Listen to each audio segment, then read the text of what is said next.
Right now, we're seeing extraordinary success in keeping our schools safe. I want to keep them open. If we do have a pause, that will be the decision the state makes. As I said, that could be as soon as right after Christmas. But the schools, with all the layer upon layer of health and safety measures, with this gold standard of health protections that we've put in place, schools can effectively keep serving kids, and kids need it. And I think this is important to hear healthcare voices talk about why schools are safe, but also why kids need to be in school. Dr. Varma and then Dr. Choksi.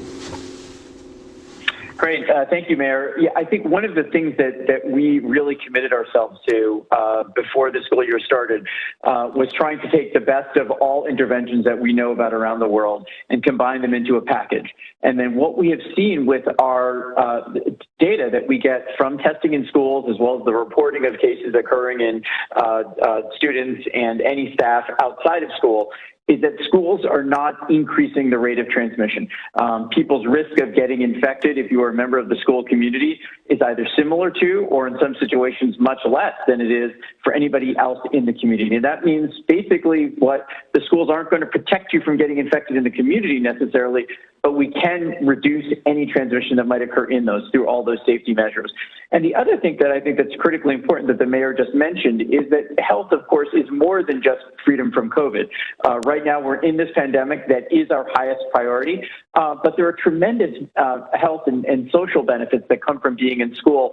And I think the American Academy of Pediatrics statement on this issue that's been published before is probably really one of the most strongest and comprehensive statements from people who know, physicians who know about the importance of in-person schooling. So I do feel strongly that we can keep the school environment safe, even while we have this pandemic raging around us.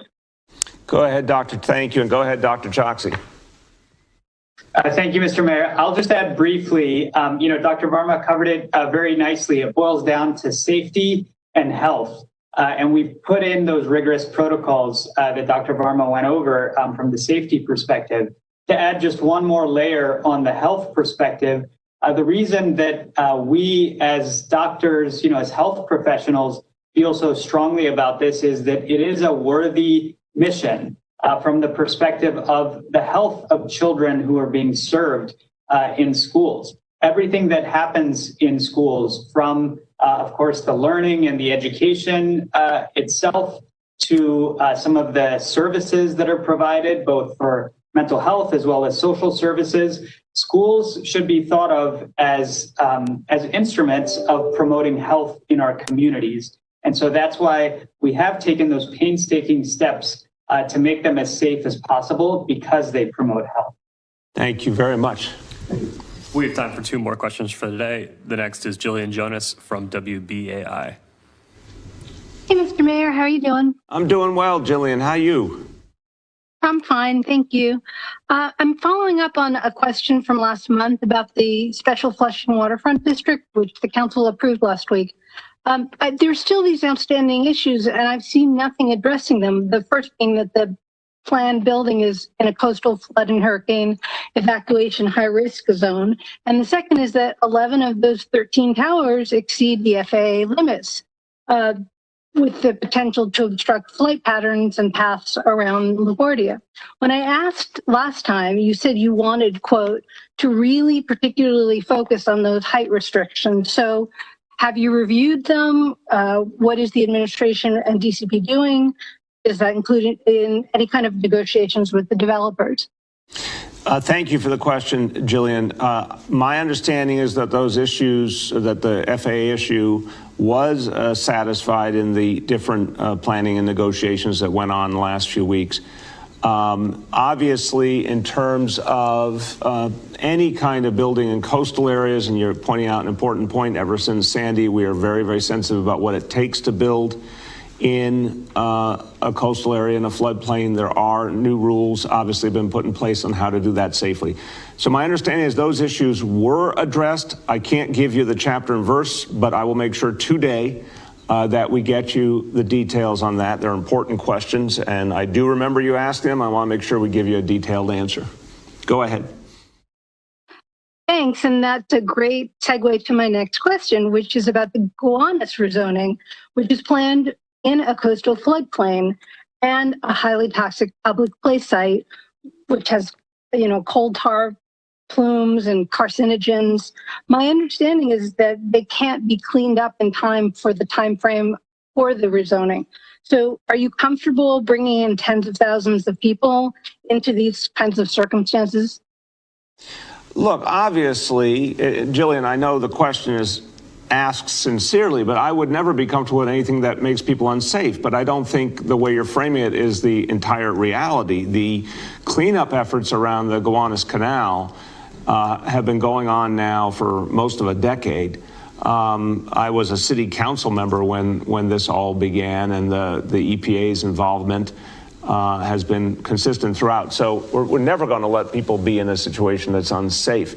The Gowanus rezoning is scheduled to come up soon, but those environmental factors have been worked on deeply for a long time. We can get a detailed update on the sequencing and where the cleanup stands.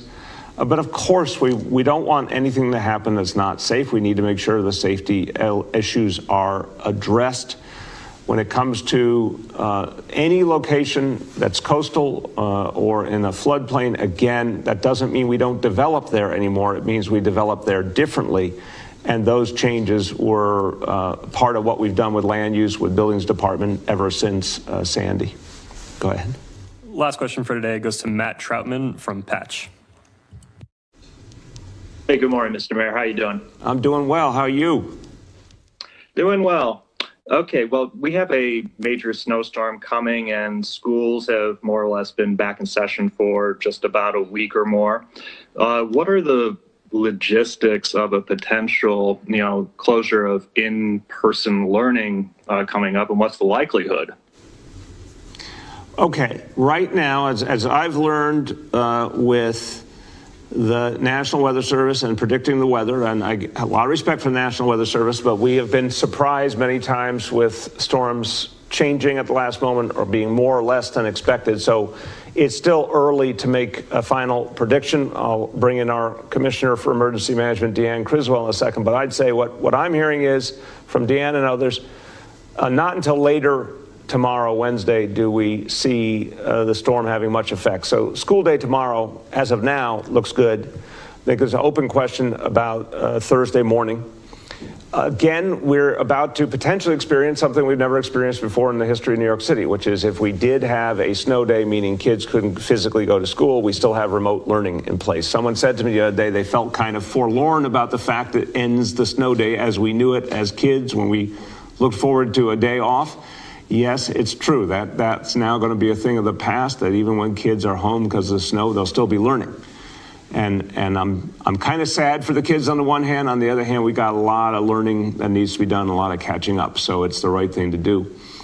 But right now, I'd say Wednesday looks solid, that we can have school as normal. Thursday, still, we need to know more as we get closer, and we'll certainly alert parents and families as quickly as we have a final determination.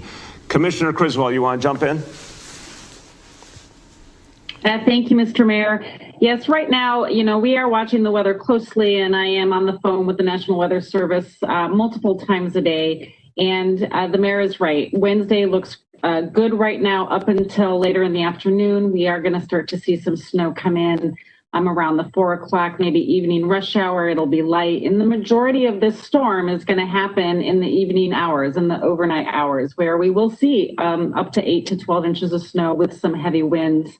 And it will start to dissipate and move out by the morning rush hour, but we might see some lingering snow through the morning. So again, we're watching this closely. We're communicating with all of our city agencies so they can make the most effective decisions that they can. Thank you, Commissioner. Go ahead, Matt. Thank you for that. Okay, switching gears kind of drastically here. I have a question coming about a Parks Department decision. They're planning to evict some community composting sites in East River Park and under the Queensboro Bridge in Long Island City. Now, in the case of the site under the Queensboro Bridge, Parks Department says they plan to use the space for parking vehicles. Now, local advocates and officials want to know, are you going to intervene to help them find a solution to keep the sites where they are? I'll certainly get involved to make sure that these sites can, either there or someplace else appropriate, continue to do their work. They do really important work, and I respect their work. I don't know the details about this specific site and what Parks needs, but I'll get involved to make sure that we find a resolution that protects the ability of folks doing composting, but also serves what the Parks Department needs in general. I have been down this road with these kind of conflicts many times, and I find there's almost always an acceptable solution if we just get everyone talking to each other. So that's what we'll make sure we do. All right, everybody, as we conclude today, look, let's just take a second to appreciate, we're talking about the vaccine today. It's pretty miraculous what has happened here. Here's a disease, the coronavirus, that basically a year ago, we had not even heard of, had not been part of the human experience, became the dominant reality on the whole earth and caused such pain, such loss. And then scientists and healthcare leaders and governments all over the world really put everything they had into achieving a vaccine. And as some of our healthcare leaders said in the last few days, this normally would have taken years. In this case, it took months. And multiple companies came up with safe, effective vaccines based on what we've seen so far. And now we're going to be in a position to use them. In the very same year the coronavirus struck this country, the vaccine is available in this country. That's never been done like that before. And we need to really appreciate this moment. Even though it's been a very painful, tough year, we got to celebrate here as this year ends something extraordinary that happened in our time to fight back and to help people. So we now need to do what we can do to take that extraordinary achievement, put it into action. So I'm going to ask every New Yorker, work with us. If you need information, we're going to provide a lot, but also, do whatever research you feel is right to get the answers you need. But let's get those answers out there. Let's get people comfortable. Let's get people engaged. Every single person who takes this vaccine, even from the first dose, it's helping to protect you against the coronavirus. If you're being protected, your family's being protected, your community's being protected. Here's an opportunity to turn the corner. So we're going to do everything we can to get the information out there to every community in every language in every way and distribute this vaccine with extraordinary speed and effectiveness through our command center and make sure that distribution is equitable. Every one of us plays a part. Every one of you plays a part to make this work for all of New York City. And I know we can do that together. Thanks, everybody.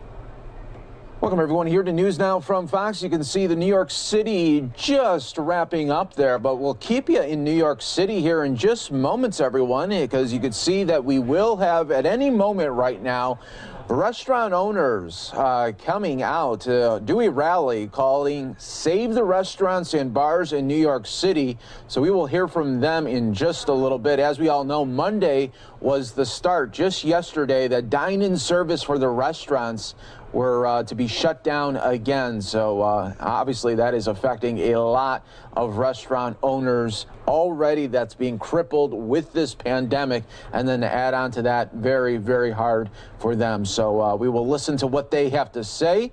And we will be here with you in just a little bit here on News Now from Fox. We're going to take a quick 2-minute break here. Stay right here with us. We have live coverage from across the country, live, raw, and always unfiltered right here.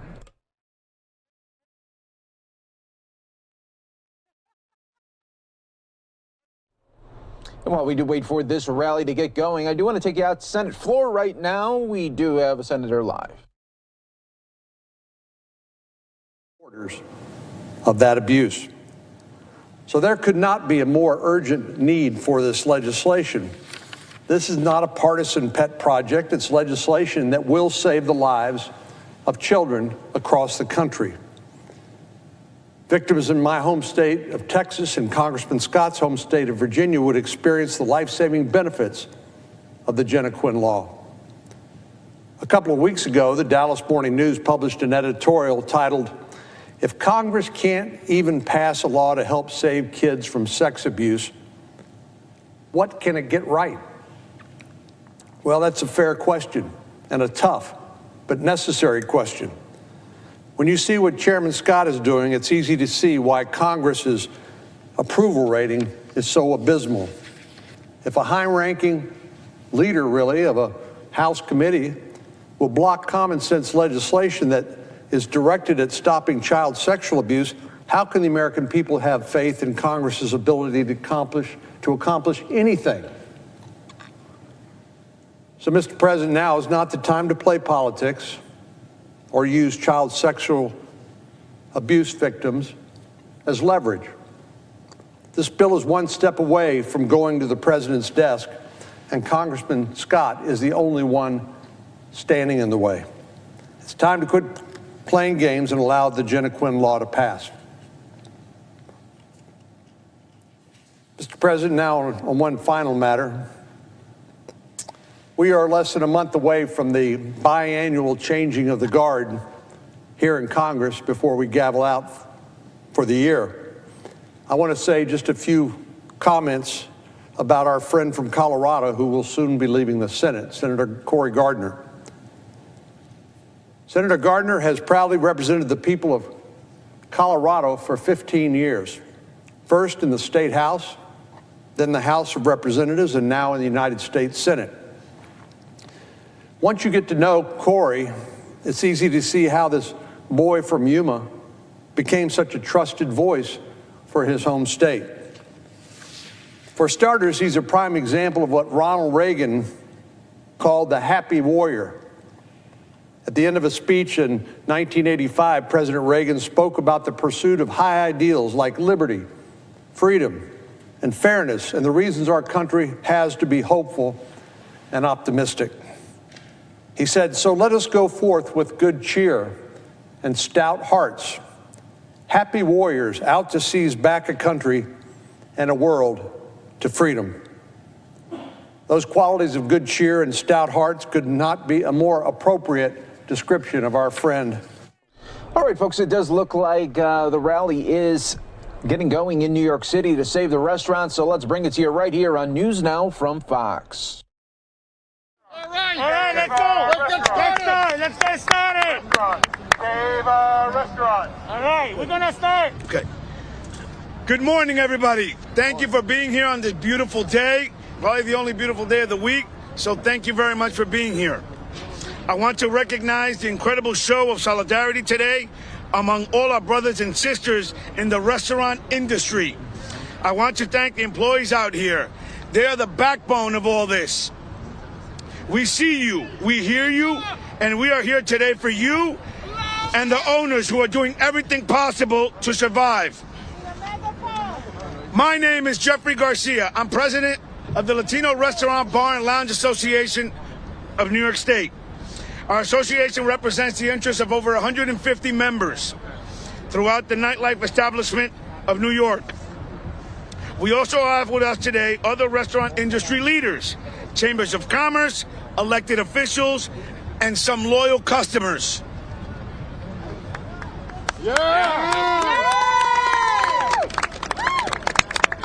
Just to give a snapshot of where we are at this moment in New York, over 6,000 businesses have closed since the beginning of the pandemic. The report from the New York State Restaurant Association, the New York City Hospitality Alliance shows that 2/3 of New York restaurants said they are likely to close by the end of the year. Without a comprehensive relief package by our government, a survey of New York City Hospitality Alliance also here today showed that 87% of businesses were unable to pay their full rent in August. And when conducted again just last month, 88% of business were not able to pay their full rent in October. Members of our association cite up to 80% of reduction in business compared to before the pandemic. 60 to 80% decrease in outdoor dining since the beginning of the fall. The situation continues to get more and more dire, and are shutting down our indoor dining during the holidays when New York City restaurants are providing the safety measure that working the straw that broke the camel's back. We need both action immediately. We are here today to demand the funding for the restaurant industry, specifically the Restaurant Revitalization Act. We ask Governor Cuomo to also open us back up We're only the 1.4%. So we are probably number 4 in that percentage, but yet we were the first ones to be affected. Thank you. I will now call up Aurelia Tavares, our executive director, and I want to thank her personally because she really, really pushed the ticket on getting this together today. Thank you. Good morning, everybody. Thank you for being here. We wouldn't be here. There's a familiar English expression that says, if I've seen further, it is by standing on the shoulder of giants. We have some giants here today. Andrew Ridgey, our next speaker from the Hospitality Alliance, we want to thank him for letting us go on his shoulders because we were a baby organization. We didn't know what we were going to do, and they showed us the way. So the next speaker, let's welcome Andrew Ridgey. Thank you, Andrew. Thank you, Aurelia. Jeff, my name's Andrew Ridgey. I'm the executive director of the New York City Hospitality Alliance. And here we are in the crossroads of the world.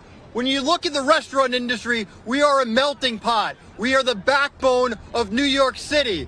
Pre-pandemic, there was more than 25,000 eating and drinking establishments throughout the 5 boroughs, employing more than 300,000 New Yorkers. Now, we don't know. Thousands of small businesses have shut. When we got shut down the first time, we plummeted from more than 300,000 jobs to about 90,000. Thankfully, due to indoor dining, limited indoor dining, outdoor dining, we've hired back about 100,000 people. But guess what? There's tons of people still out of work, and with our new shutdown, those 100,000 jobs could be back on the chopping block. Look at these people. They need support. We are not getting support. The federal government right now is debating what we can do to provide stimulus to millions of Americans. PPP, the Paycheck Protection Program, is insufficient. We need Senator McConnell, Rubio, and the federal government to enact the Restaurants Act. It is a revitalization fund to help pay for rent, payroll, vendors. Let's recognize this is not only just restaurants and restaurant workers. This is the upstate farmer, the florist, the sales rep that sells us beer, and so many others that are vital to the economic ecosystem. So without additional support from the federal government, the state government, Governor Cuomo, Mayor de Blasio, all of the elected officials, many of whom are standing here in support of the industry, let's convert sales tax into grants to help pay for air filtration systems. Let's waive and forgive permitting and licensing fees. Yes. Let's focus on education training, not fines and revoking permits. New York City will not recover unless our city's restaurant and our nightlife industry is at the core of the recovery. And these people have helped build New York City and make it what it is. So we will not recover unless our industry is at the core of the recovery. I want to thank you and thank all of you for what you do. Everyone, save our restaurants! Save our restaurants! Save our restaurants! Save our restaurants! Save our restaurants! Save our restaurants! Thank you, Andrew. We have Sandra Jacquez from Dyckman, the famous Dyckman Street that everybody just never leaves. It's amazing, but it's been under scrutiny. Sandra Jacquez from El Soleil restaurant. Sandra? Hi. Welcome, Sandra. Hi, good morning, everyone. On a more personal note, my name is Sandra Jacquez, and I am the owner of El Soleil restaurant located on Dyckman Street. I'm a first-generation Dominican-American, daughter of immigrants who arrived here in the 70s, each with a little to nothing more than just a suitcase full of hopes and dreams for a better life. They met, they married, and they had me. For the better part of their lives, they held factory jobs and struggled to raise me, their baby girl, and to give her the chance to thrive. I was born, raised, and educated while living in Inwood, and I'm the first of my family to have a college degree. My dream was always to have my own business. I struggled with a corporate job for some time, saved my pennies, and finally was able to open up my own establishment. When I did, it was only 5 employees, including myself. Today, I employ 25 employees. But since COVID-19 hit, from 25, I'd had to reduce to only 4 employees. In May, I ventured out into a second establishment right next to Soleil. Once COVID hit, as I said, it's been reduced to takeout and deliveries. My sales have dropped to 80%. I've been forced to release 22 of those employees. 22 families that are struggling right now, that can't pay their rent, that can't put food on their tables. We are so hopeful when indoor dining was allowed again to try to make it afloat. But now that we're unable to pay our rents due to the shutdown, I'm afraid that I'm going to lose everything altogether. This is a struggling industry. Right now, I'm not the only one. We're all struggling, and we all need your help. So please, Governor Cuomo, please help us get this restoration Revitalization Act. I'm sorry. We need government funding. We need grants. We need your help. We need to survive, and we need to stay open. Thank you so much. Thank you. Sandra. Thank you. Thank you. Dykeman, go Dykeman Street. Okay, we have another industry giant that we are so privileged to have here. Tom Calicio, can we hear from you, please? Sure. Yeah. Thank you. So I'm Tom Calicio. I'm a restaurant owner, and I also am a co-founder of the Independent Restaurant Coalition. Right now, there's hope because the vaccine is being distributed. So there's hope, except there's no hope for restaurants. There is a bill, the Restaurants Act, that has bipartisan support in Congress. We need to scream loud and clear that our federal government must pass the Restaurants Act. It provides $120 billion. It will save every single restaurant in this country. And yet Mitch McConnell is sitting on his hands and not supporting this bill.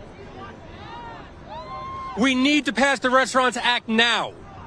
Pass the Restaurants Act now! Pass the Restaurants Act now! In a few months' time, when the vaccine starts to take hold and when people start going out and restaurants start opening up, if there are no restaurants open, no one will have jobs. Independent restaurants employ 11 million people in this country. 11 million people. We are the biggest employer outside the federal government. We don't want a handout. We want a bridge to keep us open and to keep us viable so we can actually start employing people again when things open up. We need to pass the Restaurants Act, and we need to pass it now. If you are in the business, if you work in the business, get on the phone. Call your representatives. Call our governor. Call our mayor. But we need to call Senator Schumer and Senator Gillibrand and say, help pass this bill. They have been fighting for us. But they need to hear loud and clear that the Restaurants Act is the only bill that will keep restaurants open. That's right. That is it. That is our only hope. We have a bill. It has 51 co-sponsors in the Senate, 203 co-sponsors in the House. This has bipartisan support. We need to pass this. We need to pass it now. Thank you. Keep fighting because our industry is worth saving. And they actually have provisions for airlines, provisions for museums, provisions for stages. And yes, they should be saved too, but we need to be saved as well. We employ more people than they all do combined. Pass the Restaurants Act. Thank you.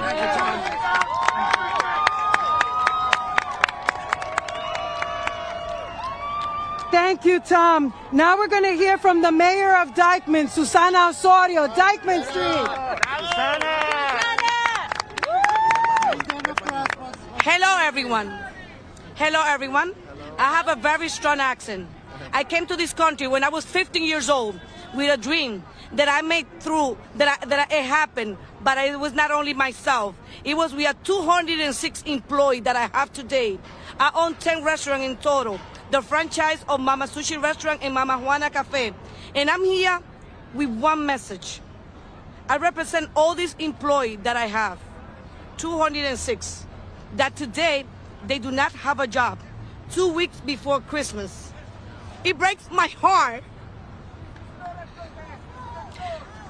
It breaks my heart that all this family is not going to have money, is not going to have fun to buy a Christmas gift for the kids. All the employees that I have, they have kids. All these... And the only thing that I'm asking Cuomo to please, if we're going to stay close, to provide some funding for us. How we going to have, how I'm going to handle all this pressure that I have. I have 11 restaurants. I have all these landlords calling me every single day, every single time, asking me when I'm going to pay my rent, what message that I have for them, what message do all my employees going to have for the landlords. Please, we need your support, everyone. We need to send the message to the right person. He needs to listen to us. He needs to listen to us. We want our restaurant to be open back again. We want to work. We don't want the money. We want to have our restaurant. What's going to happen to a lot of us that they're not going to be able to stay open?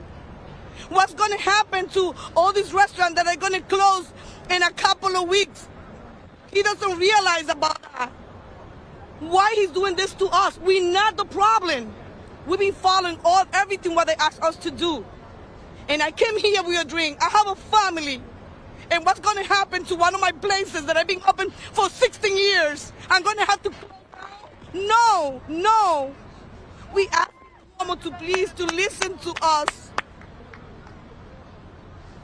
That's all I can say. And thank you to everyone who's here, all the business owners. It's not only in my behalf, it's in behalf of all of us. Okay, señores, esto es una causa. Hoy mi corazón y el de muchos de todos mis compañeros y vecinos, colegas que tienen no solamente restaurantes, salón, tiendas, todos estamos como en el aire. ¿Qué va a pasar con nosotros? Esta no fue la mejor decisión que él tomó. Esta no fue la mejor decisión. Nosotros estamos siguiendo todos los requisitos que requiere la ley para nosotros mantener las precauciones.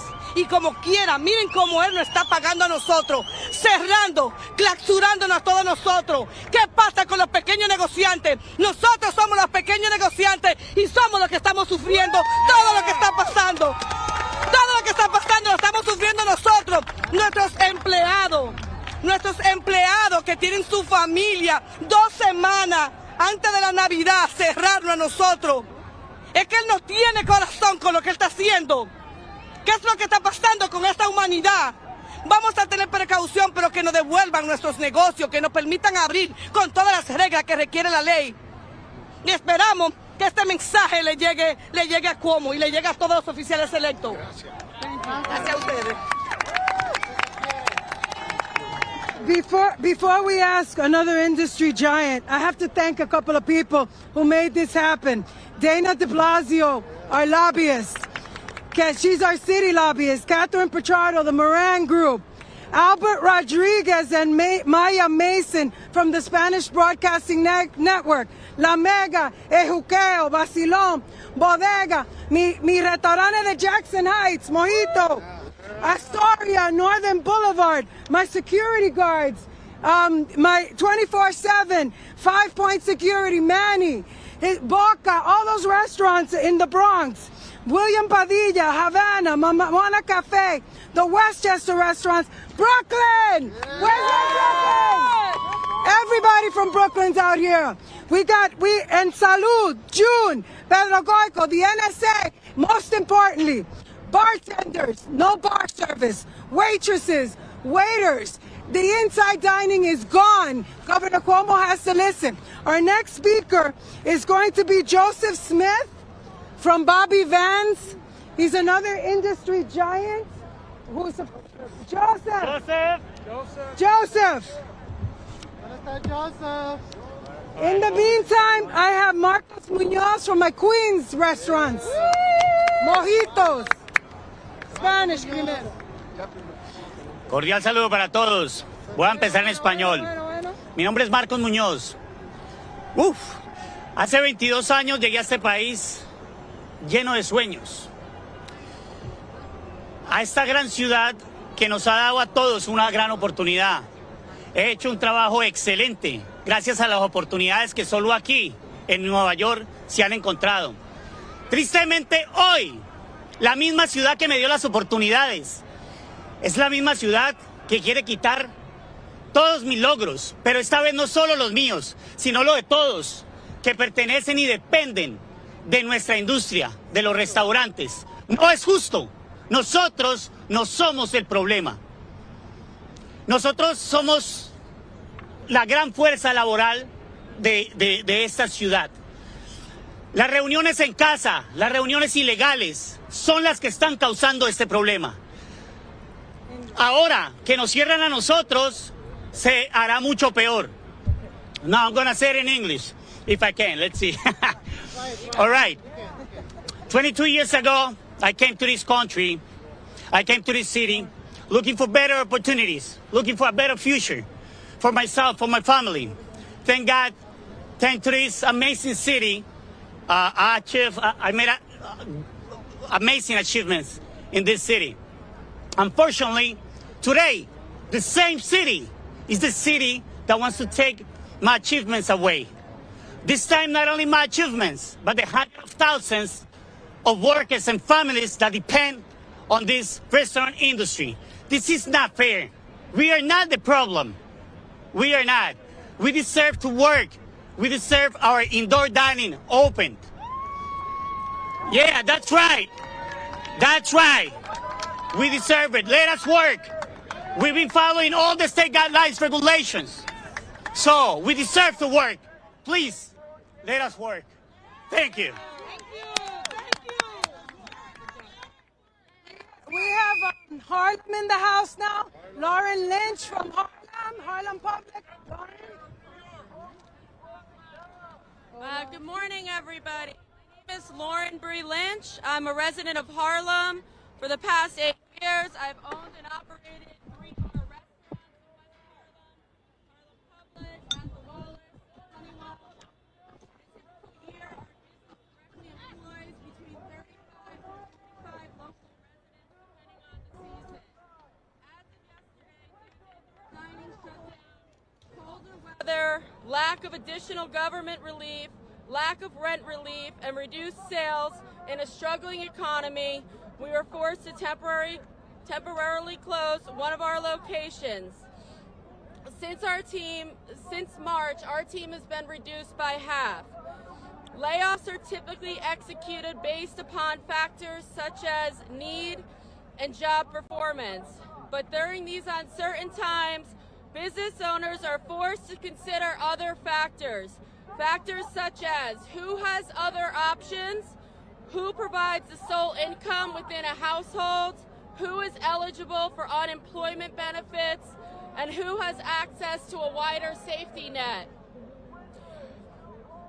That is how fragile, how delicate, and how at risk the restaurant industry is right now. That a business owner is forced to determine who is and who isn't going to potentially fall through the cracks due to lack of government assistance. I have seen staff members give their job up so their colleague can continue to work. I've had past staff members come to us to ask for food.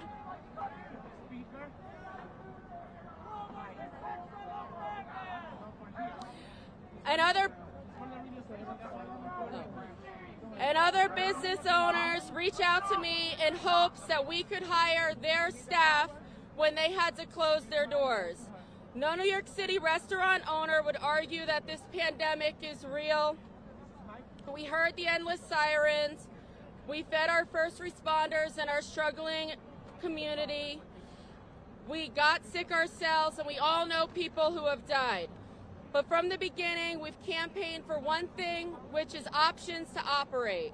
Restaurant, bars, bodegas, food trucks, and are all under the same umbrella, but have vastly different operations. This is not a one-size-fits-all situation that can be addressed by city mandates or government guidelines. Give us the facts.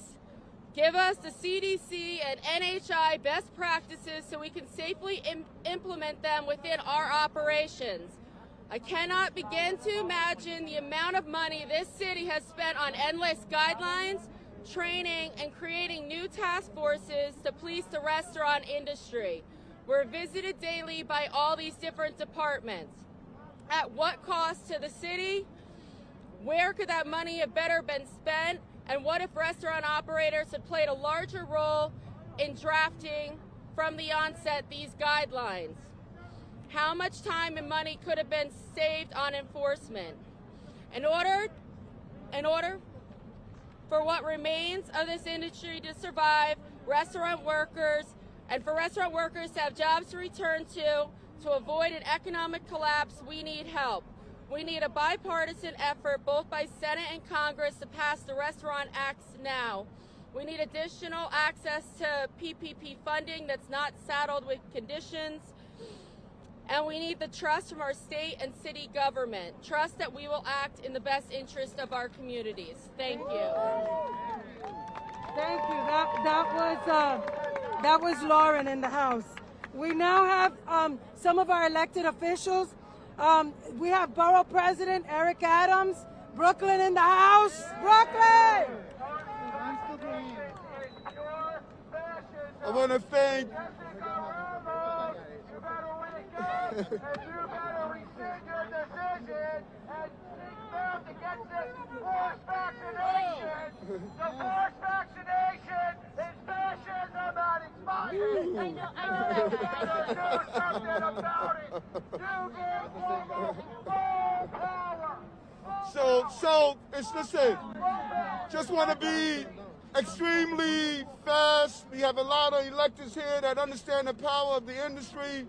And I really want to thank the New York City Hospitality Alliance for all of their recommendations. But I want to be clear.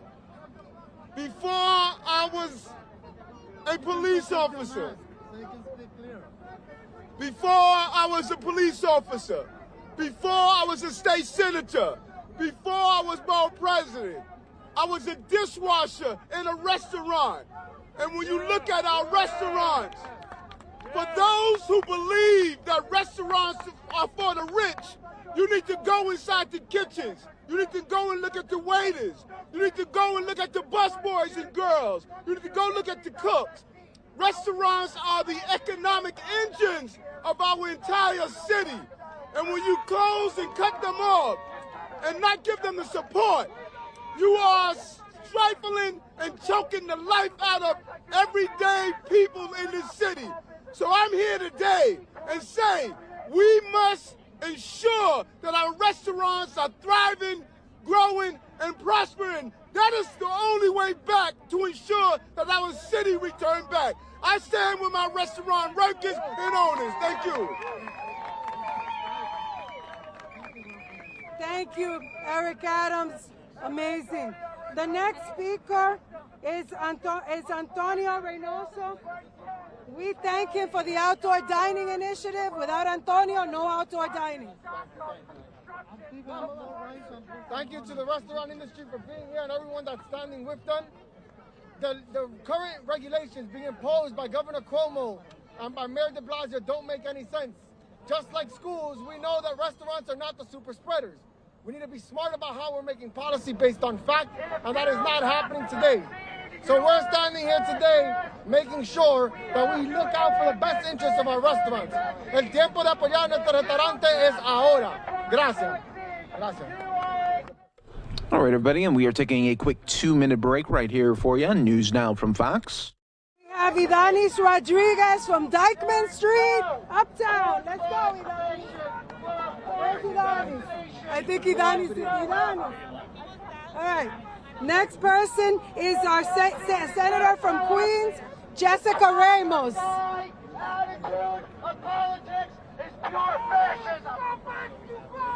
right, well, good afternoon, everybody. My name is Jessica Ramos, and I'm from Jackson Heights, Queens. I'm sorry, no me voy a quitar la máscara. No me voy a quitar la máscara. Good afternoon. It's really good to be here with you today. I represent a district where so many of our restaurants have been hurting for a very long time. For months, we've been working with restaurants against harassment by SLA, restaurants that have been nickel and dimed, shaken down, and are now being held responsible for things that are not their fault. We know based on data that the vectors of infection are actually our homes, who we choose to bring into our homes. That's why we're here, to advocate not only for federal dollars for our small businesses and our restaurants, but because we need actual state action. We need the governor and we need the state legislature to step up and figure out how we're going to get some economic relief for our restaurants, because so many of our undocumented New Yorkers depend on restaurants as their employer. We're going to continue to be fighting for those dollars. We're going to continue to fight to tax the rich so that we can put money in the pockets of New Yorkers when it counts the most. It's unconscionable to me that the PPP that so many restaurants receive is actually taxable, and these restaurants are being right, and these restaurants are being hurt left and right. This is fun. Brevemente. Well, now I gotta do it in Spanish. Brevemente en español, simplemente quiero compartir mi apoyo y mi compromiso para ayudarle a los pequeños negocios y a los restaurantes que han sido. And we continue to take a listen right now. Restaurant owners in New York City urging the governor and the mayor to reopen their dine-in service. Also, because of the big storm that is coming to the northeast, they will be shutting down for this week and weekend outdoor dining service as well. So that's really hurting the restaurant owners right there. So here's what we got lined up here for you, everyone, on News Now from Fox. We'll continue to take a listen at this rally. We also have other events going on as well. Chicago update on COVID-19 and the vaccine rollout in that city. And then coming up in an hour, we will have a White House news briefing with Kayleigh McEnany. And then also the California governor, Gavin Newsom, will be giving a update as well. So we got a full list of events here for you today. Stay right here with us, everyone, on News Now from Fox Worldwide. Keith Powers, sorry, everyone. Hi, everybody. Thank you for. No, it's okay. I'm City Councilmember Keith Powers. We're in my district right now, but I'm also the son of a restaurant owner. I'm the son of a bar owner, and this is for my family. If we were going through this right now, if my dad was in the restaurant industry, owned a bar and restaurant for years, our family would not be able to pay the bills. We would not be able to pay the rent. We would be struggling just like all these restaurant and bar owners right here. And so when we talk about what is going on, we're not just talking about the restaurants that we love. We're talking about people's real life stories, their families, the ability to pay for their kids' education, to pay for their bills, their health care, and everything else. This has been a year like no other, and we know that. But for the people that are standing behind us right now, this is about their lives. This is about their future. This is about the investment they made in New York City. And now we have a responsibility to stand up for them. If we are going to tell them to close down, then we need to be asking for every single dollar we can get to these industries to help save the jobs, to help save the families here. So I want to say thank you to everybody for being out here, for standing up for families like mine, but standing up for families like all those that are here that depend on this industry, depend on their restaurants, their small businesses to make their living. And it's the American dream for so many of them. We will not accept your vaccine that you are behind. He won't be taking your vaccine, but I will be asking the federal government to give you guys some extra relief. Thank you, everybody.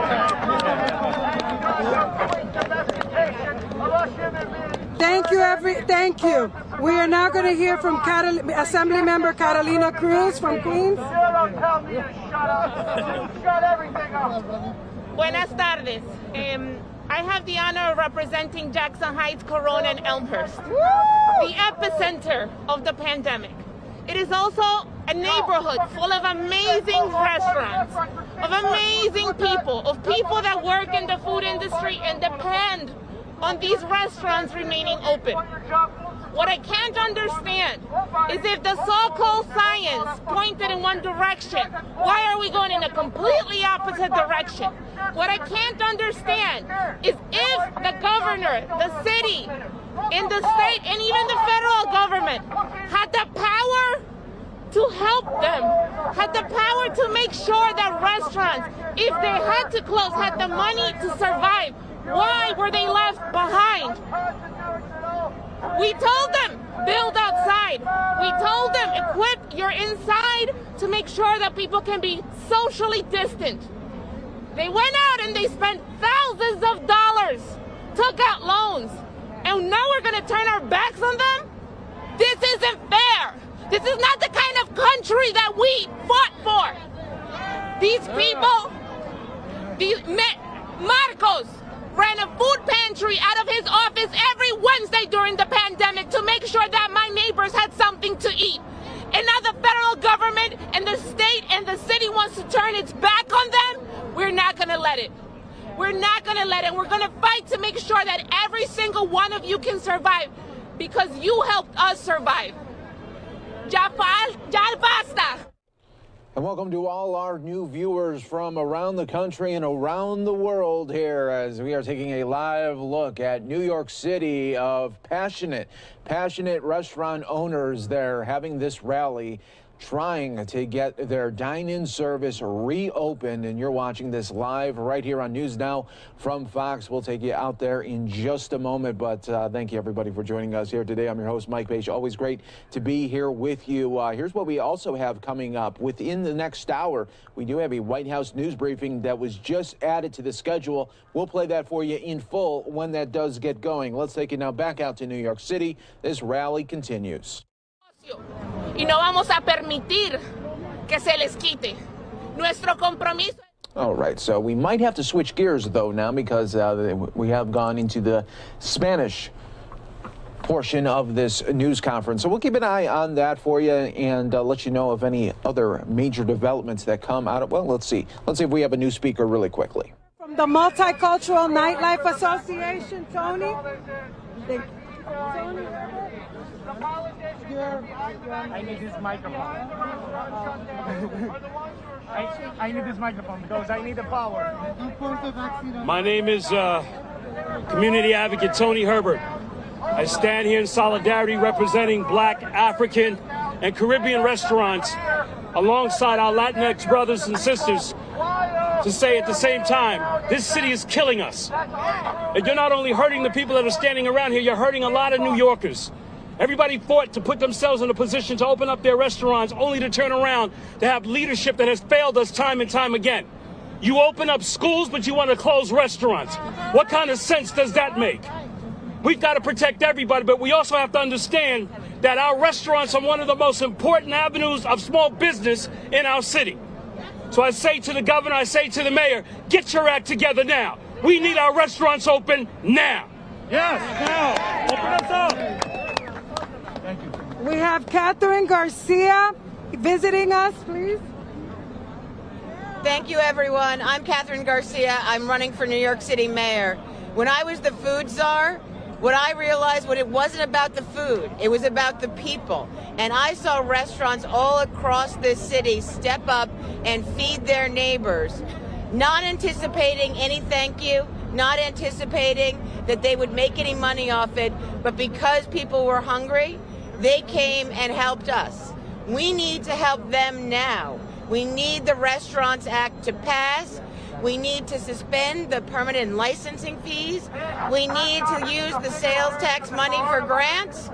But we know that New York City is a city of restaurants, and we don't come back strong without restaurants across this city who have been feeding us for our entire lives. We need to be taking care of them now. And I know from personal experience in my family, my sister had to lay off all of her restaurant staff last week because there was no ability to not have indoor dining for her going forward. So it's painful. So we will come together to support her, just like I'm here to support all the people who work in restaurants and all the small businesses in the city of New York. Thank you. We have two more speakers, and then we're walking to the governor's office. We're marching that down 42nd Street. Frank Garcia from the National Chambers of Commerce. Hi, Frank Garcia. My name is Frank Garcia. I'm chairman of the National Association of Latino State Chambers, representing 3.5 million Hispanic businesses in the U.S. and Puerto Rico. This is a disgrace what's going on with our Latino businesses. Our members are dying. A lot of these restaurants have lost people. I don't hear the politicians talking about that. That's the issue here. We need government to have a plan. We're asking Congress to put help for us. This movement is going to go national. We're looking at our counterparts from Florida, Chicago, all around the United States to do the same thing. We need help. These businesses are dying, and we need your help. We also have a concern, as the national chairman, is on the vaccine. Why our members are not part of that vaccine? Why the governor and the mayor is not? You say we're necessary for feeding people, but we're not part of the vaccine. So we need to make sure there's a plan. Queremos un plan para poder darle el medicamento a nuestros miembros que se están muriendo. Nuestra gente es bueno para servir la comida, pero debemos hacer bueno también para que nos dé la vacuna. Tenemos que tener la vacuna. We're asking to help us. We're asking the new president to support us. Thank you.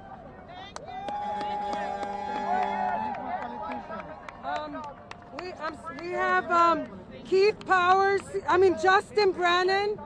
Justin? Thank you. Councilman Justin Brannon from Bay Ridge, Brooklyn. I'm not here today as a politician. I'm here as the husband of a small business owner.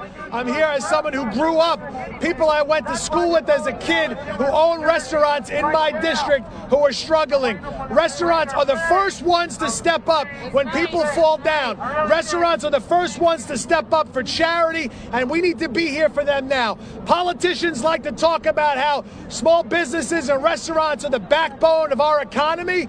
Well, talk is cheap, and it's time to step up. As we wait for D.C. to get their act together, the state right now could turn these taxes that are due next week, they could turn those taxes into a grant. That is money that is sitting in the cash registers of restaurants right now that Governor Cuomo wants back for the state. Those taxes should be turned into a grant just to give a little bit of something to keep these small businesses afloat. I'm going to do everything I can on the city level to support our small businesses and our restaurants. Thank you. Thank you. We have Zach Isco, Malba, and Fernando Cabrera. Thank you all for coming out tonight. My name's Zach Isco. I'm running for mayor of New York City. I'm here because this industry has shown up for New Yorkers time and time again. When I was deployed in Iraq, this industry sent us care package overseas. When I came home and I had more of my friends dying by suicide, it was conversations in restaurants that led to them getting the help that they need. When I was helping run Javits Medical Center, this industry showed up time and time again for our frontline workers. And it is now time for this city to show up for this industry. What is happening is unconscionable, it's wrong, and the governor and the mayor and the federal government need to act. Thank you all for coming out today, and I'm so sorry that this is happening. Thank you. Thank you. We have Melba Wilson from Melba's in Harlem. Melba's restaurant? Yeah. Hello, everybody. I am you, you are me. My name is Melba Wilson. I'm the president of the New York City Hospitality Alliance. I started out in this industry as a cashier. Where else can we start out?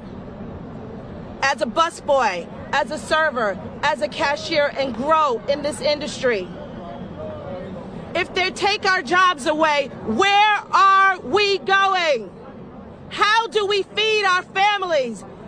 The restaurant industry has taken care of every other industry in this city. And now we demand that this city steps up.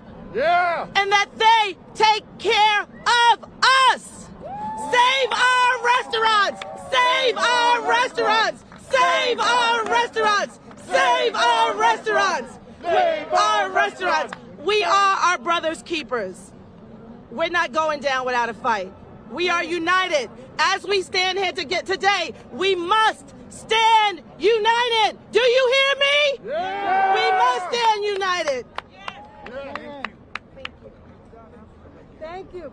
I want to thank the press for coming today. We're marching to the governor's office. And there we go. What a passionate rally that was there from restaurant owners across the city there in New York City. Hi, everyone. Mike Page here as we continue to always bring you the very latest on News Now from Fox. That's what we do, folks. We show you events in its entirety. We don't show you a soundbite or a couple of sound bites. We're going to bring it to you all right here on News Now from Fox, just like if you were in the crowd there in New York City. All right, here's what we got coming up for you in just a little bit. First Lady Melania Trump is going to be reading to some children that are in a hospital in the D.C. area. We'll feature that for you a little bit later on News Now from Fox. But we're going to take a quick 2-minute break for some of you. When we come back, we will take you out to the latest Chicago vaccine rollout as city officials give an update there. Stay right here with us, everyone. News Now from Fox. Hey,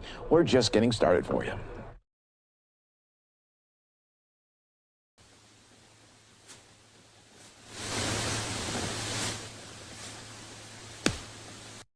Along with Alderwoman Emma Mitz, also from the Great West Side, and State Rep LaShawn Ford, who's there in the back, who's also a board member at the Loretto Hospital, and of course, our Health Commissioner, Dr. Allison Arwady. This is truly an incredibly exciting day for all of us. What we just witnessed is history in the making.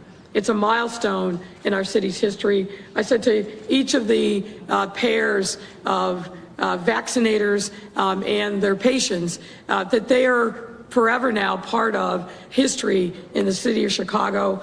And I think they recognize how important it is for them and for our city. Excuse me, we have finally, and at long last, officially taken our first steps in our long road towards COVID-19 vaccination in Chicago. We've been preparing for this moment for months. And it's important that we've taken this initial step in moving our city forward and hopefully out of this terrible pandemic that has caused so much harm and heartache for many.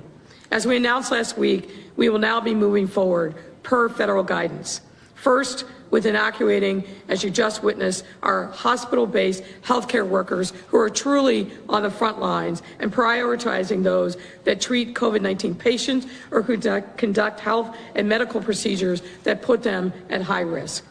Over the next few weeks, we'll be following that by giving priority to residents and staff at long-term care facilities, followed by opening appointment-only vaccination clinics all across our city for other healthcare workers later this month and through January.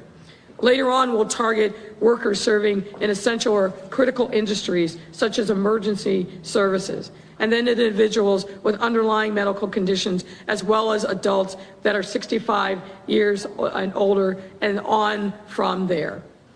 Though we still have a long way to go, a fact which I'll discuss more in a moment, I do want to extend my deep and heartfelt thanks to everyone involved in making this moment possible.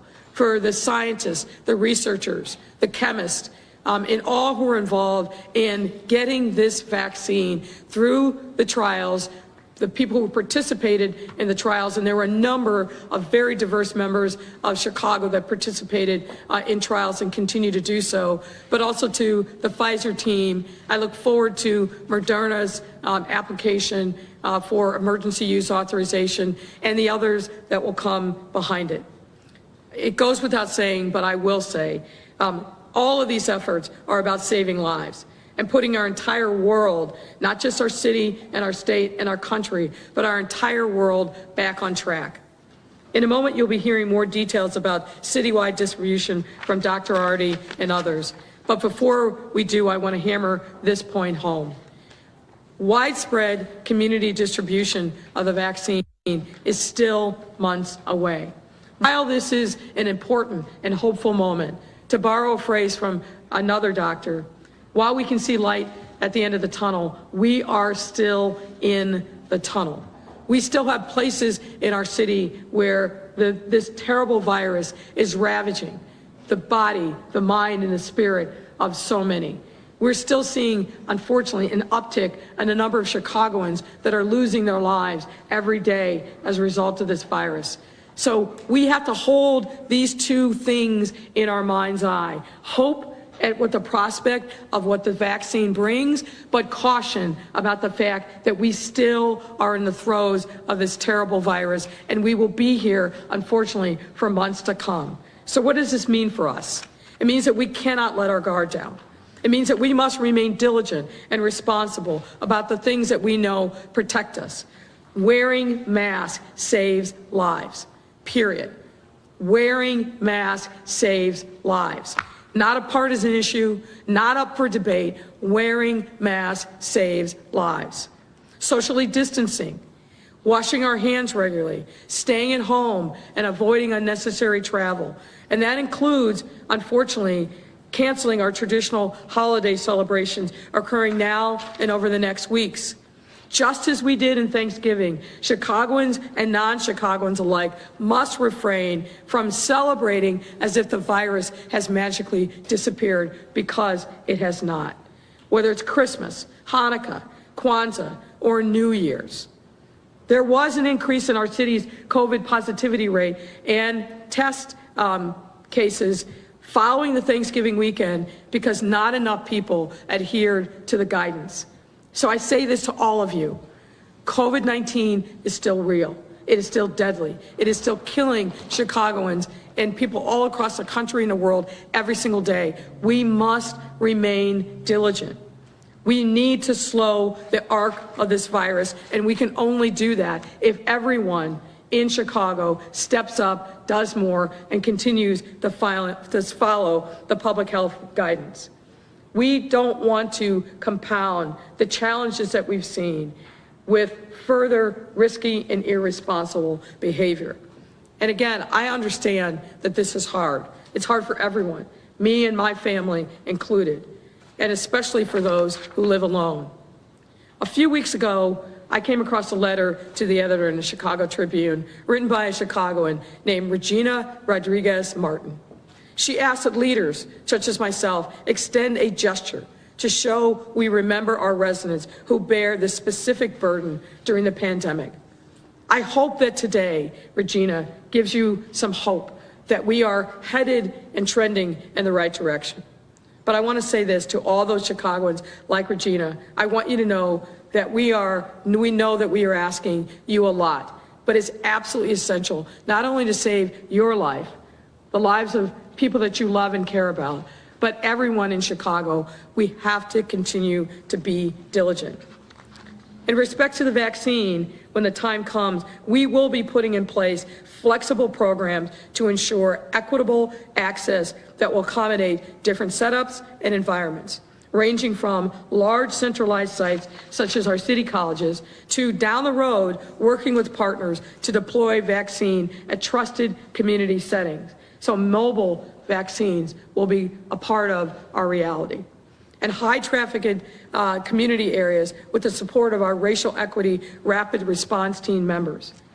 And I will expand on this point in a moment. Equity isn't part of our COVID-19 strategy. It is our strategy.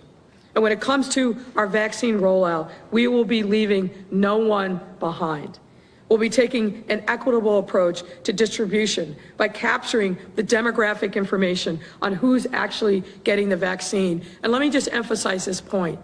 We will know if we are doing our jobs in an equitable fashion when we see the demographic information. So for every point of distribution of this vaccine, it is mandatory, not optional, mandatory that you collect the demographic information of the people that are getting vaccinated so we understand how we are rolling out this vaccine and making sure that we are doing it in an equitable fashion. It is absolutely essential. We will be enforcing that mandate. We've talked to the governor about it. We want this to be a statewide effort. The demographic information isn't optional. You can't skip it.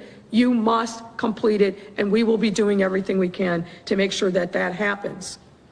But no amount of distribution gets us where we need to be without there being community trust.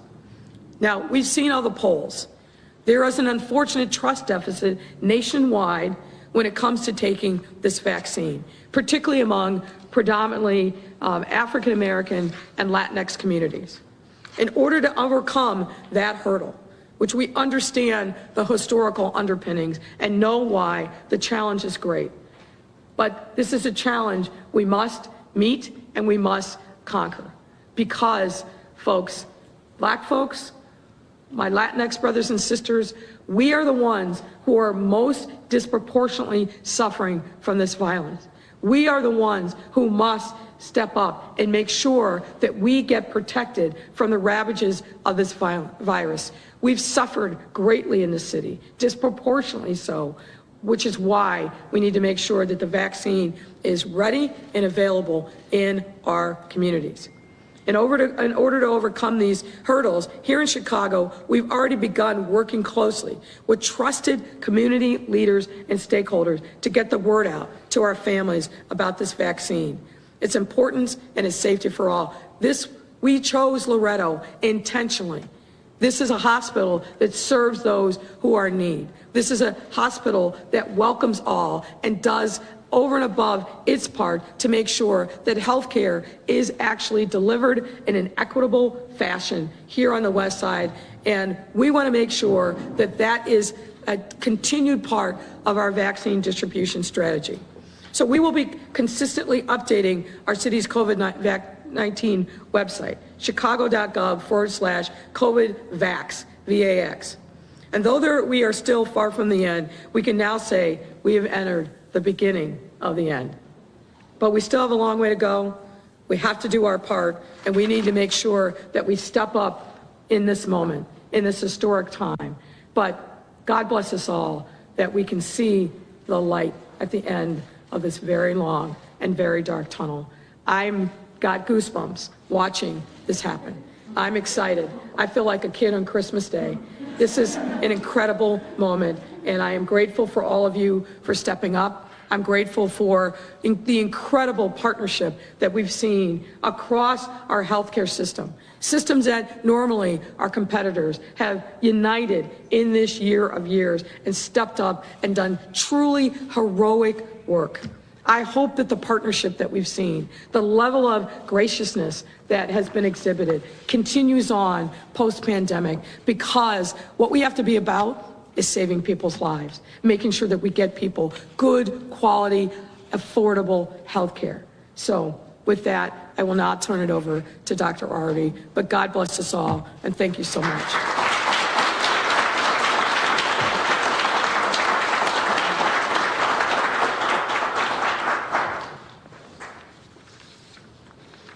Good morning, and it is a good morning.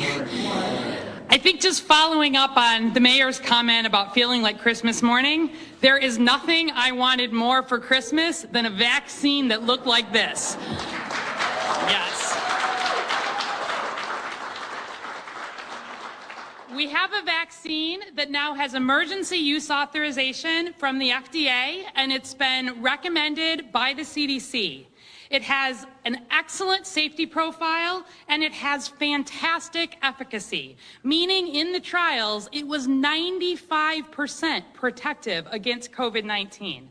That's better than we hoped to dare for when we were thinking about vaccine development here. And I want to highlight that we care about the safety of this vaccine above all. If you go to the website, chicago.gov/coronavirus, right up at the top, there's a lot of details about all things vaccine. But I want to highlight, there's a statement on there from the 17 members of the Chicago Scientific Vaccine Work Group. These are 17 Chicagoans who are really some of our experts in vaccine science, clinical trials, health disparities, bioethics, data analysis, infectious diseases, pediatrics, reproductive health, regulatory affairs, and public health.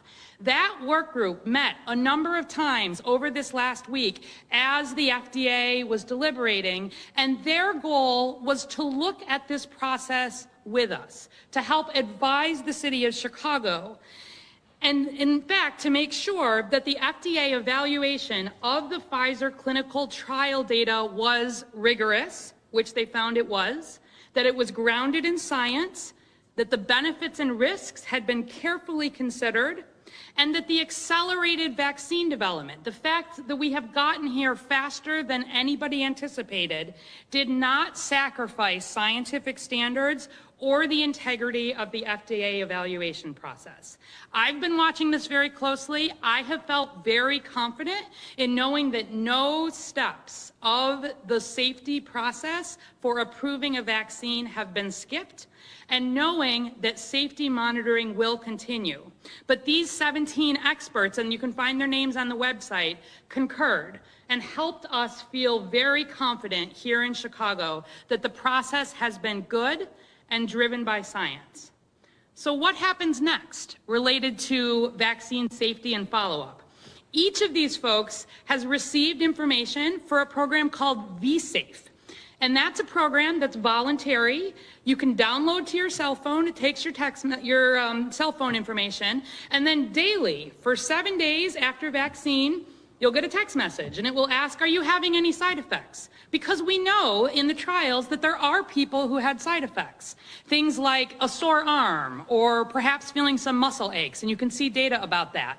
These were short, they were not serious, they were not long-lasting, but we want to understand, after people have gotten vaccinated, any potential for side effects. So though if they decide to sign up for this, they'll receive a text every day for the first week, and then weekly for 6 weeks, and then there's a check-in, 3 months, 6 months, 12 months down the line.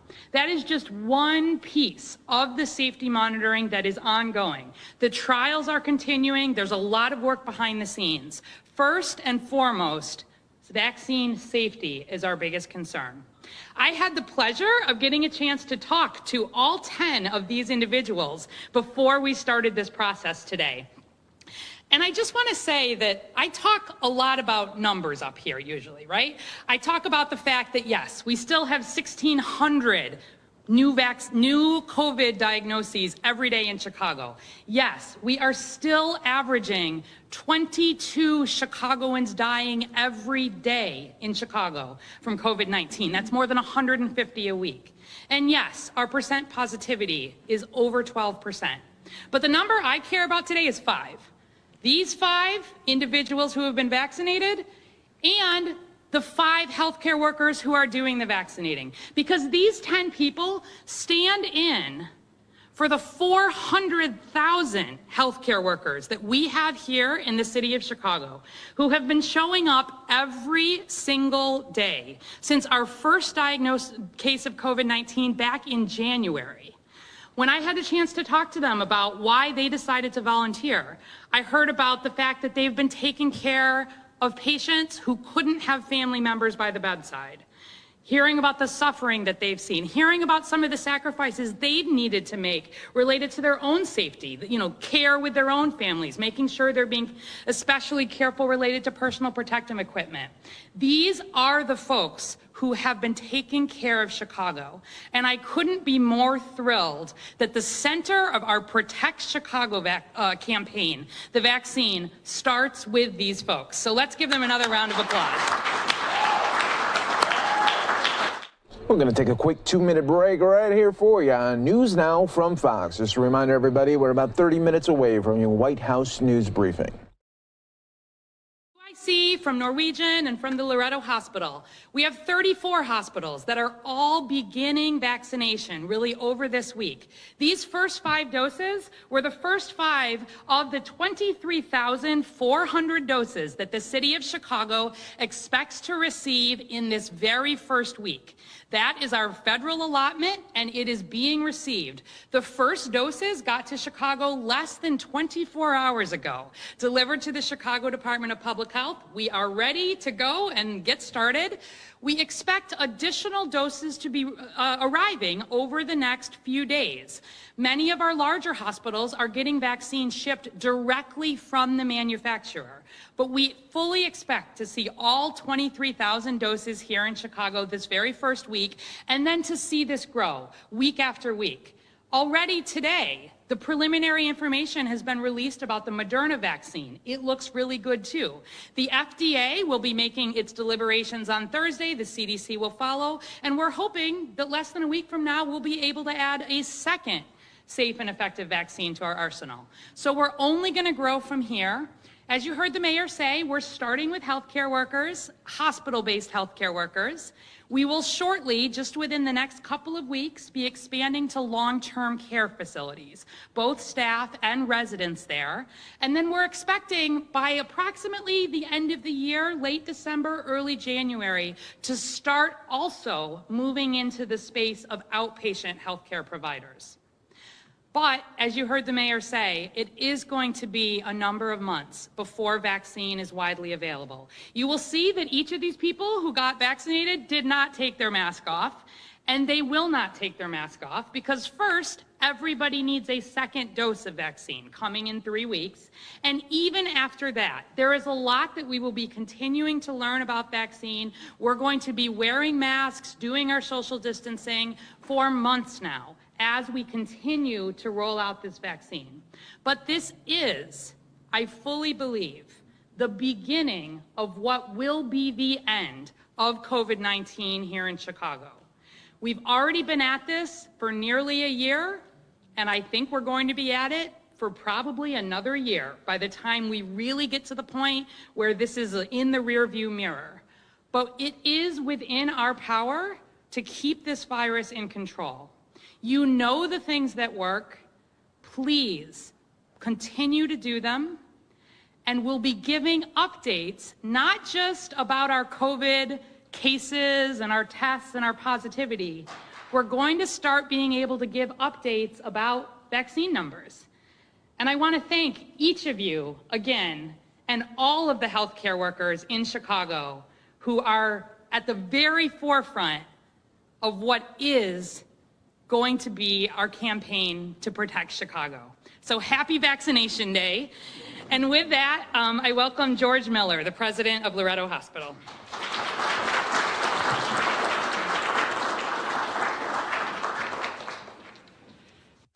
Good morning, and thank you for that standing ovation. I really appreciate it.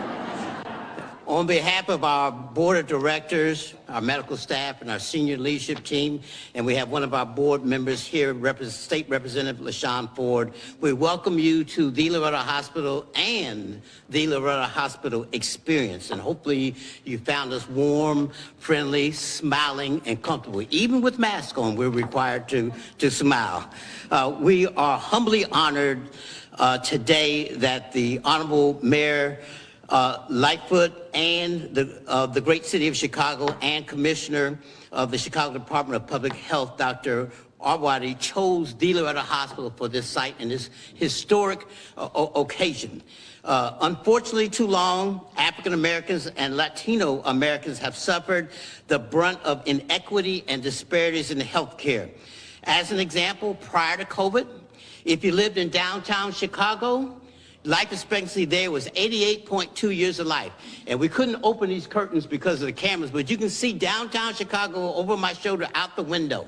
But if you come just 20-minute drive on the Eisenhower to exit 23B, that number drops down to 68.2 years of life. You lose 20 years of life in a 20-minute drive, and I think that's wrong, and that's why the Loretto Hospital mission is to change that inequity and disparity in healthcare. That's who we are, and that's what we do. Then COVID happened, and we saw the disparity and inequities in healthcare live and live in color. African Americans, Latino Americans were dying at twice the rate and infected at twice the rate of the rest of the community. We thought that was wrong. My colleague, Mr. Jose Sanchez, and I wrote a letter to the president of IHA and said, this is wrong. We have to do something about this. So we are a part of a committee dealing with inequities and disparities of healthcare statewide for the first time in the history of the Illinois Hospital Association. We co-chair a committee together. He's my colleague, and we're going to address this issue. But we're so very thankful that the mayor and the commissioner have recognized inequity and started with the vaccination here at the Loretto Hospital. I'm honored and pleased to say that we have a cure for vaccination. However, there is no vaccination for racism. And we have to deal with that issue and deal with it head on. And that's why we are here. We are here because we stand on the shoulders of giants who've done great work in the field to help the vaccination to be here today. And there's one particular doctor I'd like to highlight, and Dr. Kizzy Corbett. Dr. Fauci said that she is one of the leading scientists at NIH to help develop the cure for this vaccination. She is an African-American woman. We're very cognizant of the problems that plagued us in the past, like the issues at Tuskegee Institute, and the fact that Henrietta Lacks, whose T cells were used to create a solution to cancer at Johns Hopkins University, yet her and her family got absolutely nothing, and they did not tell her. And that's why this issue of the question about vaccinations have come up. But we are here to say that we are going to be, we're going to assure you and the public, we're going to have conversations, we're going to talk, we're going to have open mics to ask questions, and we want to give you all the facts and the information, as Dr. Arwady said. We will continue to provide factual information, show you the data, and show you the scientists that this is why it's important to take the vaccination. Now, the study has gone through rigorous tests. There have been thousands of Americans who've gone through and taken the test. 0 have died. Today, over 300,000 people have died in America from COVID-19. So 0 or 319,000 people dead from COVID virus right now. So I want to say that when I started here 3 years ago, my Chief Operating Officer and CFO, Dr. Nash Ahmed, and I sat down for dinner, and we mapped out a strategy of how we're going to improve the life expectancy here in the Austin community and surrounding community. We wrote it on the back of a napkin. And that napkin that Dr. Nash still has, we talked about doing medical research, doing medical information, and also becoming a teaching hospital. And we have partnered with Dr. Ali Ahmed and Affinity Health to do medical research. Dr. Awadi knows that we have been approved by 3 different pharmaceutical companies to do medical research right here at the Loretto Hospital. We invite folks to sign up. Dr. Lois Clark is our medical director. She's been the face of our ED for 20 years. She's board certified in ER physician. She is someone you can trust. We were doing medical research, double-blind studies, FDA approved, and we're the only safety net hospital in the entire state of Illinois that's approved by the FDA to do double-blind clinical trials. And although we're pleased and thrilled that both Pfizer and Moderna, have come through the door first, we will be in that conversation. We will be doing clinical trials right here at the Loretto Hospital. So if you know someone who would like to sign up, we're going to give them a stipend. We'll pay for all of their health care during the 2-year period of the study, and they'll get that health care for free right here at the Loretto Hospital. And I am going to take the vaccination because I believe that leadership is leadership does. But when it's appropriate, we certainly want our first defenders and first line to take it first. And also, again, we want to highlight the fact that all of our team members here are heroes. Like firemen who run into a burning building, they come to this facility and all the other 34 facilities like Norwegian American every day. And they take care of patients who are sick. And we still do that every day, knowing that folks have COVID, and we still do it every day because we love our jobs. We love Mondays. We get a little sad when Friday rolls around. When we go home at night, we hurry up and go to sleep so we can come back to the Loretto Hospital because we love our jobs just that much.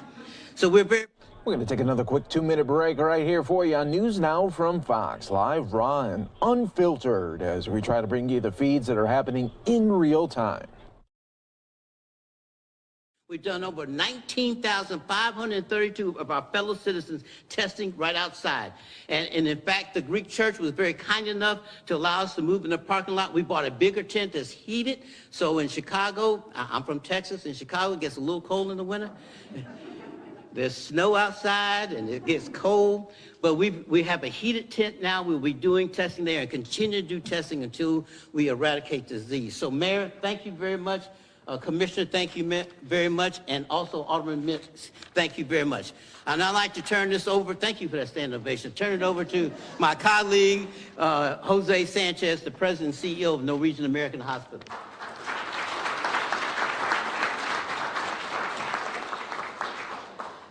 Thank you, George, and it's hard to match that passion that that George has.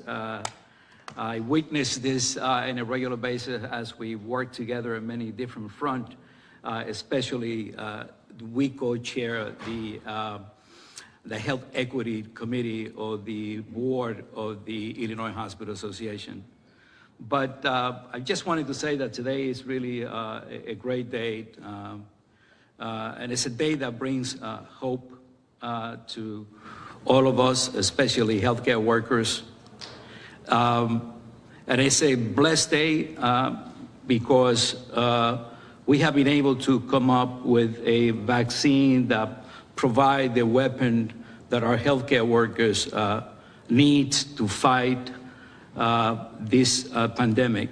But also, I also wanted to openly say and thanks the healthcare community, because I was one of those that actually suffered from the COVID-19. And I spent several days out of work, and it was very scary. And all of you took care of me without having a vaccine or any medication that will work. So I want to applaud you for your work, dedication, to ensure that people like me are still standing in front of you. So thank you for the work that you have done. As you know, my name is Jose Sanchez. I am the president and CEO of Norwegian American Hospital.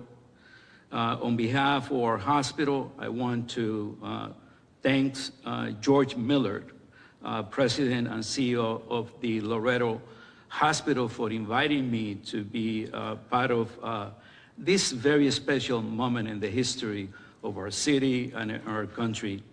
With me is Dr. Agrawal, who is the chief medical officer for Norwegian American Hospital, who actually left Chicago and came back again twice, so she loves Chicago, so welcome, Dr. Agrawal. I especially want to extend my deepest appreciation to Mayor Lori Lightfoot for her strong leadership of the city of Chicago through this pandemic. Mayor, thank you for all the work that you do.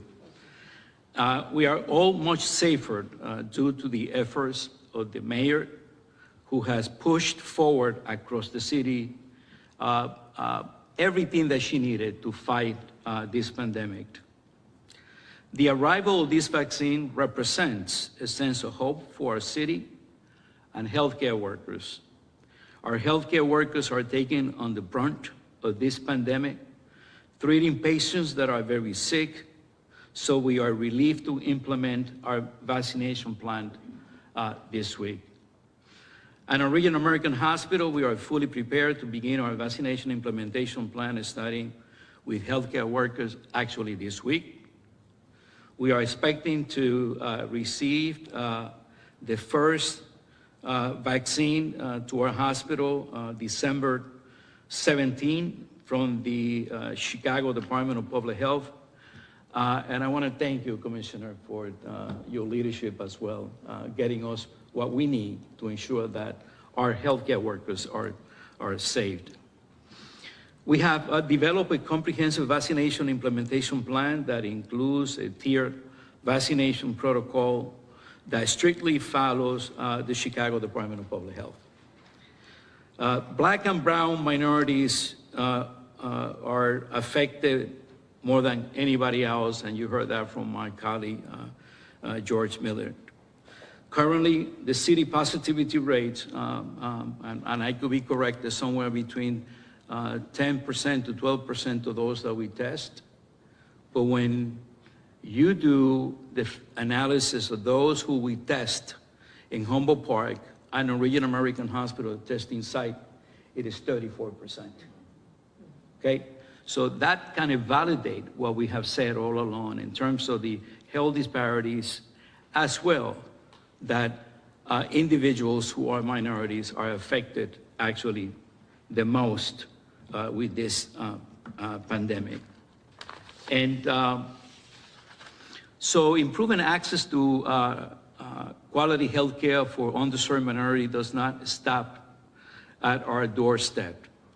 In order to eliminate these safety-rooted inequities, we have combined our advocacy efforts with the healthcare leaders, safety net hospitals, social service agency, government, to ensure that we actually make a difference in people's life and begin to address those long-standing inequities in our country. In closing, although 2020 has been a challenging year for all of us, I want the city of Chicago to know that we are here at Ridgey American Hospital to work with you and to support you, making sure that our citizens are safe, that we have an opportunity to give them access to health care, and that this vaccine is going to be administered to everyone in the city, as the mayor stated.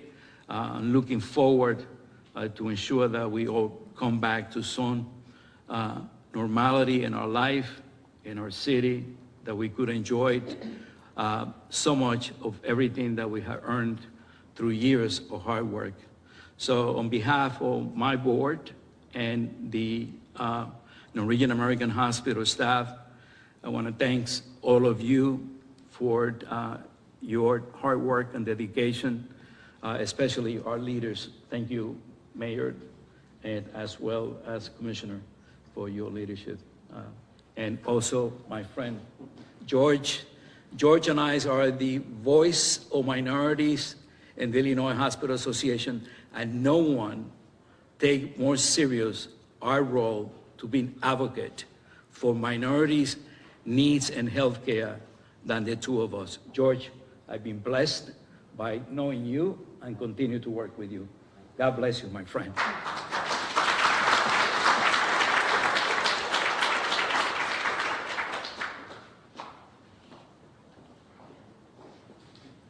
And now we're going to hear from Dr. Marina Del Rios.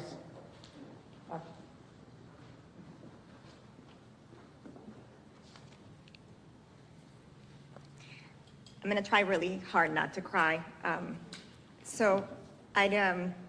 I first would like to thank Mayor Lightfoot and Commissioner Arwady for the honor to be here, and thank their leadership in this process and in this year, this momentous year of 2020. It's really an honor to stand here and to take part in this moment in history. As an emergency physician who has been on the front lines of this pandemic since day one, I can attest that healthcare workers have been anxious for this day to come. Many of us, especially those of us that identify with and serve Black and Latino communities, have lost co-workers, friends, and family members. We worry about our capacity to keep our patients safe in the setting of overcrowded hospitals. We worry about bringing COVID home to our families. We worry about getting ourselves sick and becoming a burden to our co-workers who will have to cover shifts while we hopefully recover. We've witnessed too many of our essential workers, the backbone of our economy, many of them undocumented, choosing to die at home because of concerns of healthcare costs, fear of being deported, fear of not having their families at their side during their sickest days. Their stories stick with me when I return home from a shift and make me pause before making it into my house to allow myself to cry the tears of anger, frustration, and sadness that I don't want my kids to see. But we carry on, doing the best we can with the resources we have. As we say in Spanish, hacemos de tripas corazón.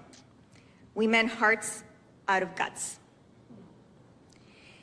This vaccine gives us some hope that there is an end point. There is a light at the end of the tunnel. If there is one silver lining to this year, 2020, is that we are now having more open and honest conversations about social justice.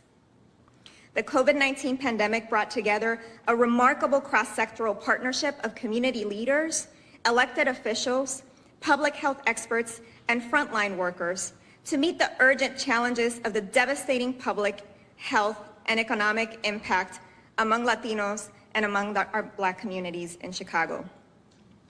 As a member of Illinois Unidos, I can attest that a lot of our charge has evolved to address both immediate and long-term challenges faced by Latinos in our case.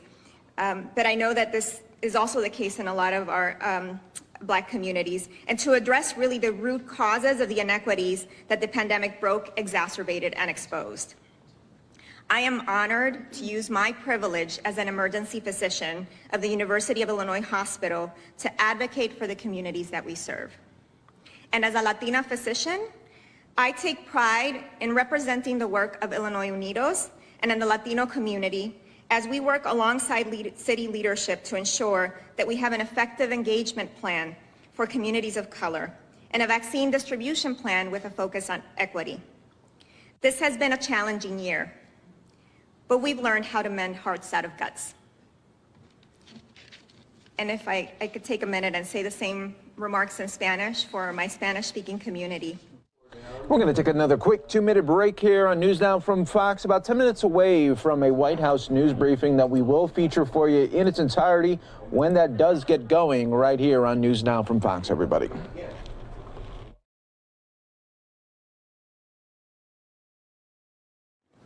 Este año ha sido uno de... More vaccine comes along. Moderna is in the queue. We expect to continue vaccinating frontline healthcare workers and then move to residents and staff in long-term living facilities. But I'd like Dr. Arwady to give more details. Yes, just briefly. So each week, the city of Chicago is allotted a certain number of vaccines by the federal government based purely on our population. That first dose amount is 23,400 doses, and those are being shipped among the millions being shipped from the distributors. Ours came from Kalamazoo, Michigan, which happens to be the city where I grew up, so I love that as well. And it is arriving really throughout this week. And so we did receive the first doses at the Chicago Department of Public Health yesterday, and we fully expect many of our hospitals that have ultra-cold storage are receiving vaccine directly from that manufacturer, and we expect it here in a matter of days, if not already on the way. These are the first vaccines being given in Chicago. CDPH has started distribution processes as well.